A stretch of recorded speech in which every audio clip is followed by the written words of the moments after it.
నాకు తండ్రిని కనపరచుము. నాన్నగారు విశాఖపట్నం ఎయిర్పోర్ట్లో 2:30 దిగుతున్నారు బ్రదర్, నేను వెళ్ళి పికప్ చేసుకోవాలి అన్నాడా? చెప్పండి. అమ్మగారు నీరసంగా ఉండడం చెప్పండి అన్నాడా? చెప్పండి. తెలుగులోనే ఉంది కదా, కొళ్ళు అప్పగించి తెలుగొచ్చు కదా నీకు. చెప్పండి బాబు, వచ్చారాదా? వచ్చు. ఏముంది అక్కడ? ఫిలిప్పు తండ్రిని మాకు కనపరచుము, మాకంటే చాలు. ఎంత బాడుతుడు, ఏమైనా తండ్రిని కనపరచువా అంటే ప్రభు అన్నాడు, నేను వెళ్తేనే మా నాన్న అతడు అనలేదు. అక్కడ ఏముందంటే చదవండి నాన్న అనండి.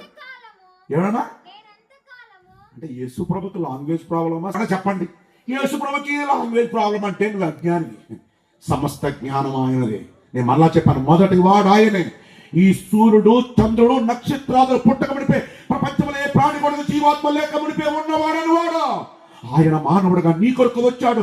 మానవ దేహాన్ని ధరించాడు, మానవ స్వభావాన్ని ధరించాడు, మానవుడి రక్త మాంసాల పాలువాడయ్యాడు.